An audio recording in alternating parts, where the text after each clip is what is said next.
अखिलेश कटियार जी, देखिए स्पीकर उम्मीदवार आप लोगों ने उतारा इंडिया इत्तेहाद की तरफ से के सुरेश को, और यहां पर अब सभी को ये जाहिर था कि अक्सरियत आपको यहां पर हासिल नहीं है। लेकिन राहुल गांधी भी लगातार काफी आक्रामक अंदाज में कल हमें दिखाई दिए थे और उनका कहना था क्योंकि डिप्टी स्पीकर उनकी मर्जी का नहीं हुआ, इस वजह से उन्होंने ये फैसला यहां पर लिया है। तो क्या सिर्फ एक कॉम्पिटिशन रखने के लिए ही ये उम्मीदवार यहां पर उतारा गया था? क्योंकि कहीं ना कहीं जो नतीजे सामने आए हैं ये सभी को पता थे। नहीं, इसमें दो तीन बातें इसमें समझने लायक है। जैसे मोदी जी बहुत मजबूत प्रधानमंत्री होने का दावा करते हैं आप। इस देश में 75 साल की आजादी में बहुत गठबंधनों ने सरकारें चलाई, और जो गठबंधन छोटे छोटे दलों को मिलके भी बने थे, उन्होंने भी अपना स्पीकर का चुनाव की जरूरत नहीं थी, वो सर्वसम्मत से बना लेते थे। आप इतने बड़े दल की बात करते हो, इतने गठबंधन, फिर भी आपको चुनाव में जाना पड़ा। आपकी स्वीकृति का स्तर ये है। एक बात। दूसरी बात, जो 19 से 24 का जो कार्यकाल था मोदी सरकार का, उसमें आपने डिप्टी स्पीकर बनाया नहीं। आर्टिकल 93 जो संविधान का है, उसमें स्पष्ट लिखा है कि जैसे चुनाव होता है उसके बाद लोकसभा में अध्यक्ष, सभापति और उपसभापति के चुनाव निर्वाचित होने चाहिए, उनका चयन होना चाहिए, उनको जिस तरीके से, उसके बाद सदन चलनी चाहिए। 2004 से लेके 2014 तक बीजेपी के चाहे करिया मुंडा रहे हो, चाहे चरणजीत अडवाल साहब रहे हो, सरकार के आपको डिप्टी स्पीकर का पद मिला।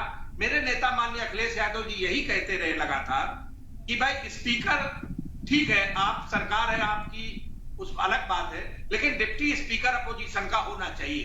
तो इस बात पे क्या दिक्कत थी? और जब इस देश ने ये देखा कि आईपीसी को कैसे आपने पास किया, मनी बिल में आपने किसानों के मुद्दे कैसे लेके आए, ये किसी से छुपा तो नहीं है।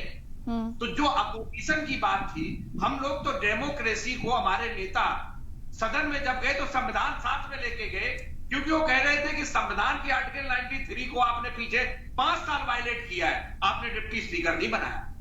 तो आने वाले समय में हम सिर्फ ये बताना चाहते हैं कि संविधान के किसी भी धारा को और किसी भी गाइडलाइन को और उसकी मूल आत्मा के खिलाफ इस सदन में अब कोई काम नहीं होगा।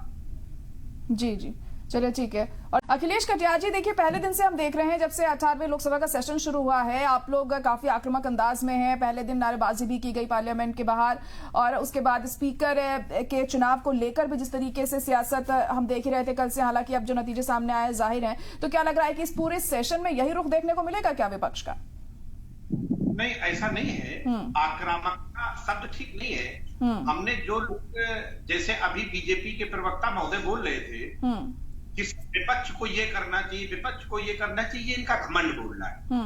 आप कभी नहीं बताते कि सरकार को क्या करना चाहिए, सरकार को कैसे मर्यादा में रहना चाहिए, सरकार को कैसे जनता का आभार मानते हुए झुक के विनम्रता के साथ आपको सरकार का संचालन करना चाहिए। आपको हिटलर शाही नहीं चलानी चाहिए। आपको जो जिम्मेदारी दी है उसको करें। आप विपक्ष को आचरण क्यों समझाते रहते हैं? उत्तर प्रदेश है, मध्य प्रदेश है, उत्तराखंड है, वहां पे डिप्टी स्पीकर आपने नहीं बनाया। संविधान का उल्लंघन कर रहे हैं आर्टिकल 93 का। जब इस देश में यूपीए की सरकार थी, चाहे करिया मुंडा साहब रहे हो, चाहे चरणजीत अडवाल साहब रहे हो, डिप्टी स्पीकर भाजपा के थे। लेकिन 2019 से 24 तक है, आप डिप्टी स्पीकर बनाते ही नहीं है। और ये जो माननीय सभापति महोदय चुने गए हैं, किसान जो इस देश की रीढ़ है, जो इस देश की बुनियाद है, उनके बारे में आपने भाग्य का फैसला कर लिया और उसे मनी बिल में डाल के पास कर दिया। आपने उस फैसले के वजह से इस देश के लगभग कई हजार किसान शहीद हुए। क्या उसके जिम्मेदार भारतीय जनता पार्टी के लोग नहीं है?